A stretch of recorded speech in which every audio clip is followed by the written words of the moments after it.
Hello दोस्तों, आपका स्वागत है मेरे यूट्यूब चैनल में जिसका नाम है स्टडी एट होम। तो दोस्तों, आज हम स्टडी करेंगे कक्षा 7 की पुस्तक पृथ्वी और हमारा जीवन का पार्ट 2, जिसका नाम है पृथ्वी के स्थल रूप। दोस्तों, इस पाठ में हम पढ़ेंगे कि जो धरातल है, यानी कि पृथ्वी की जो सतह या भूपरपटी है, पर धरातल पर उच्चावच के आधार पर स्थलाकृतियों के वो 3 भागों में बांटा गया है। अर्थात भूपरपटी पे या पृथ्वी की सतह पर जितने भी स्थल यानी कि जो आकृतियां हैं वो 3 भागों में बांटी गई हैं। प्रथम श्रेणी के उच्चावच, हम आगे देखेंगे उच्चावच क्या होता है। महाद्वीप एवं सागर, सबसे बड़ी 2 चीज़ों में बांटा हमने, पहले महाद्वीप फिर सागर। महाद्वीप स्थलखंड है और सागर पानी वाली चीज़ें। द्वितीय श्रेणी के उच्चावच हैं पर्वत, पठार एवं मैदान। तृतीय श्रेणी के उच्चावच हैं टीले, नदी घाटियाँ और डेल्टा। तो दोस्तों आगे देखते हैं स्थलाकृति यानी कि ट्रोपोग्राफी।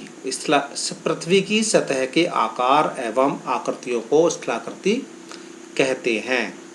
पृथ्वी की सतह, तो दोस्तों भूपरपटी जो है उसकी सतह के आकार और आकृति जो भी हैं उनको हम टोपोग्राफी कहते हैं। नेक्स्ट उच्चावच यानी कि रैलिफ, धरातल की ऊंचाई निचाई से बनने वाले प्रतिरूप यानी कि पैटर्न को हम उच्चावच कहते हैं। किसी भी क्षेत्र की स्थलाकृतियों के निर्माण में शैलों की महत्वपूर्ण भूमिका होती है। तो दोस्तों पिछले वाले पार्ट में हमने पढ़ा था शैल क्या होते हैं और ये कितने प्रकार के होते हैं, किस प्रकार इनका निर्माण होता है। तो जितनी भी आकृतियां हैं पृथ्वी पर, जैसे पर्वत हैं, पठार हैं, नदी घाटियां हैं, ये सारे के सारे जो बने हैं इनके निर्माण में मेनली शैलों का मेन योगदान है।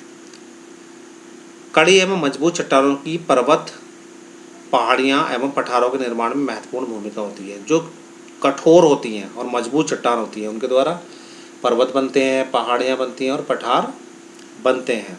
इसके विपरीत कम दृढ़ता वाली यानी कि मुलायम वाली चट्टानें होती हैं, जैसे चिकनी मिट्टी, बालू आदि से मैदान बनते हैं, टीले बनते हैं। छोटी एवं नीची पहाड़ियों का निर्माण होता है।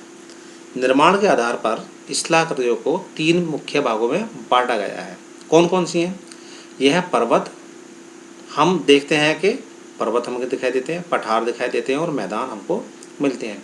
इस धरातल पर द्वितीय श्रेणी के स्थल कहलाते हैं।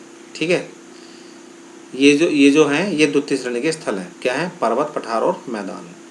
तो दोस्तों पर्वत एवं पहाड़ी, अब हम सुनते तो हैं पर्वत क्या होता है, हमने सुना होगा माउंट एवरेस्ट है पर्वत है, या किलिमंजारो एक पर्वत है, और पहाड़ी, तो दोनों में डिफरेंस क्या है? तो दोस्तों पहाड़ी वह स्थल भाग है जो आसपास की भूमि से ऊंची उठी होती है, यानी कि उसके आस पड़ोस में छोटी नीची भूमि होती है, समतल होती है, और ये थोड़ी सी ऊंची होती है, लेकिन इसकी ऊंचाई 600 मीटर से अधिक नहीं होती। यानी कि 600 मीटर तक की जो ऊंचाई वाली स्थलाकृति है उसको हम पहाड़ी बोलते हैं। अगर यही 600 मीटर से अधिक ऊंचाई हो जाए और इस पे ढाल मतलब तेज ढाल हो जाए तो उसको हम पर्वत कहते हैं। यानी कि इसमें चोटी बन जाए और 600 मीटर से ज़्यादा इसकी ऊंचाई हो जाए तो इसी को हम फिर पर्वत कहेंगे। अभी कितनी ऊंची हो सकती है? जैसे हमारा हिमालय 8,848 मीटर तक, तो इसकी कोई ऊंचाई की कोई गारंटी नहीं कितनी होगी, कितनी भी हो सकती है, लेकिन मिनिमम हाइट इसकी यानी कि ऊंचाई 600 मीटर होनी चाहिए। आप देख सकते हैं यहाँ पे इस वाले में ये पठार है, ये मैदान है। ठीक है, ये मैदान है, ये नदी है, समुद्र है, और यहाँ पे डेल्टा बना हुआ है।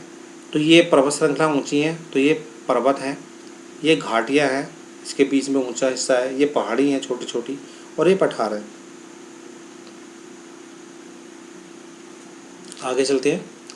वलित, तो दोस्तों जो पर्वत हैं उनको हम फिर कई भागों में तोड़ते हैं। उनमें से मुख्य है वलित या मोड़दार पर्वत।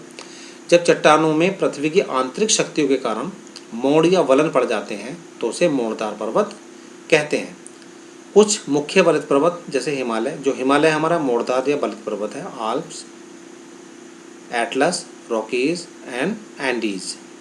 तो आप देख सकते हैं यहाँ पे ये जो ये पृथ्वी की सतह आंतरिक कारणों की वजह से कहीं से उठ जाती है और कहीं पे नीची हो जाती है। तो यहाँ पे नीची होगी और यहाँ पे उठ गई है, तो इसको बोलेंगे जो उठा हुआ भाग है उसको हम वलित पर्वत कहते हैं। हमारा हिमालय भी ऐसे ही वलित पर्वत का एक उदाहरण है।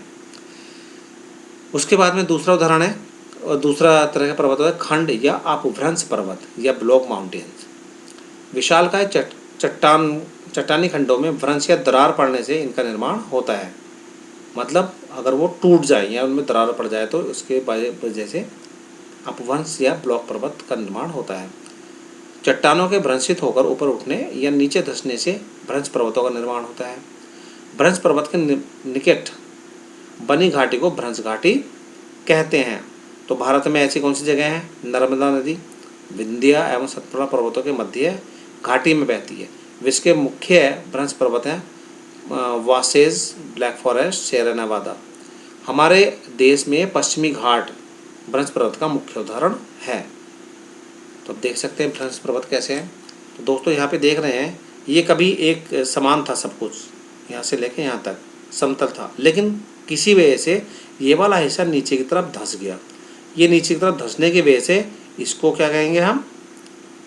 ये जो ऊपर वाला हिस्सा है इसको तो बोलेंगे भ्रंश पर्वत और इसको बोलेंगे भ्रंश या द्रोणिका। तो इस प्रकार निर्माण होता है उनको भ्रंश पर्वत कहते हैं। ज्वालामुखी पर्वत, तो दोस्तों ज्वालामुखी क्रिया के द्वारा या ज्वालामुखी फटने के बाद में और उसके बाद में जो लावा जमता है उसके वजह से जो पर्वत का निर्माण होता है उसे ज्वालामुखी पर्वत कहते हैं। अफ्रीका का किलिमंजारो, जापान का फिजियामा ऐसे पर्वतों के कुछ उदाहरण हैं। और भी बहुत सारे पर्वत हैं। विश्व का भारत में जो एकमात्र सक्रिय ज्वालामुखी है हमारे देश में, केवल एक ही ज्वालामुखी है जो अभी सक्रिय है, वो है अंडमान निकोबार द्वीप समूह में बैरन द्वीप पर है।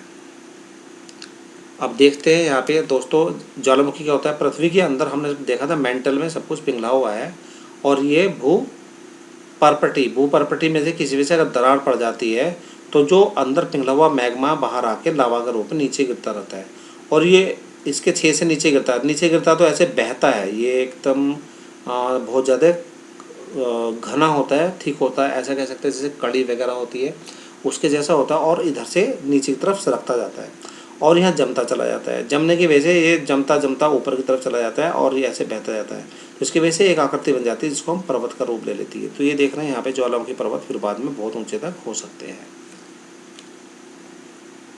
पठार, तो दोस्तों पठार उठी हुई किंतु सपाट भूमि होती है, यानी कि मैदान से थोड़ी उठी हुई है। इसका ऊपरी भाग मेज के समान सपाट होता है। जैसे मेज को अगर हम कमरे में रख दें तो नीचे कमरे की जो फर्श है उसको हम कह सकते हैं ये फर्श मैदान है और जो मेज है वो पठार का एक उदाहरण हो सकती है। किसी पठार के एक या एक से अधिक किनारे हो सकते हैं जिसे ढाल कहते हैं। भारत का दक्कन का पठार पुराने पठार का एक अच्छा उदाहरण है। तिब्बत का पठार विश्व का सबसे ऊंचा पठार है। आप देख सकते हैं ये पठार का एक फोटो है। यहाँ पे नीचे गहराई है और यहाँ पे ये ऊंची जगह है, लेकिन यहाँ पे चोंच नहीं है या शिखर नहीं है। मैदान समतल भूमि के बहुत बड़े भाग होते हैं। ये औसत समुद्र तल से 200 मीटर से अधिक ऊंचाई के नहीं 200 मीटर से अधिक ऊंचाई के नहीं होते। अधिकतर मैदान नदियों द्वारा लाए गए अवसाद से बनते हैं, यानी मिट्टी से बनते हैं, जैसे गंगा व यमुना के द्वारा उत्तर भारत का विशाल मैदान। और आप देख सकते हैं तो दोस्तों मैदान एकदम सपाट होता है, वहाँ पे हम खेती को भी आराम से कर सकते हैं। तो दोस्तों आज के पाठ में केवल इतना ही था। हम नए इस पाठ के अभ्यास के साथ में फिर से उपस्थित होऊंगा। तब तक के लिए आप मेरे चैनल देखते रहिए और मेरे चैनल को सब्सक्राइब करना ना भूलें। लाइक और सब्सक्राइब करें। आपको अच्छा लगा तो कमेंट कीजिए, अब अगर सही नहीं लगा तो उसमें भी कमेंट कीजिए। और मैं अगले वीडियो के साथ में फिर से उपस्थित होऊंगा। तब तक के लिए धन्यवाद। जय हिंद, जय भारत।